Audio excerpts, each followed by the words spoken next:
സമയം 11:30 ചെങ്ങായിമാരോട് വർത്താനം പറഞ്ഞില്ലേ, സമയം പോയത് അറിഞ്ഞില്ല. നല്ല അടിപൊളി കുഞ്ഞമ്മത്തിയാ ആദായത്തിന് കിട്ടിയപ്പോ വാങ്ങി 1.5 കിലോ ഉണ്ട്. ഇതങ്ങോട്ട് പൊരിച്ച് തിന്നാണല്ലോ. ആ കുഞ്ഞമ്മത്തിയല്ലേ നല്ലതാ. ഭയങ്കര തലവേദന ഉച്ചക്ക് തുടങ്ങിയതാ. ഞങ്ങള് കിടക്കട്ടെ. അല്ല ഇത് നന്നാക്കാൻ അതെ, കറണ്ട് ഇല്ലാത്താണ്, ഫ്രിഡ്ജിൽ വെക്കാൻ പറ്റൂല. നീ മൊത്തമായിട്ടായിട്ട് നന്നാക്കിട്ടേ തിളപ്പിച്ചാണോ വെച്ചേക്കിട്ടോ. പണിപാളി ഇങ്ങനെ രാവിലെ വേണം.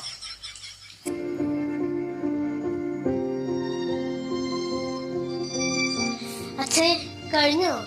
ആ ഇല്ല അതി, നീ പുറപ്പും തലാനും എടുത്ത് അച്ഛന് കാവലി ഇരിക്കണ്ട. നീ പോയി കിടന്നോ, അച്ഛൻ നന്നാക്കിട്ട് വേഗം വരാം കേട്ടോ. ഇത് മുഴുവൻ നന്നാക്കി തരുമ്പോഴേക്കും 3 മണിയെങ്കിലും ആവും. അച്ഛൻ കാര്യം ചെയ്തു, ഇവിടെ തന്നെ ആയിട്ട് കിടന്നു. വെറുതെ അങ്ങോട്ട് വന്ന് ലൈറ്റ് ഇട്ട് ഞങ്ങൾ ഉറങ്ങി.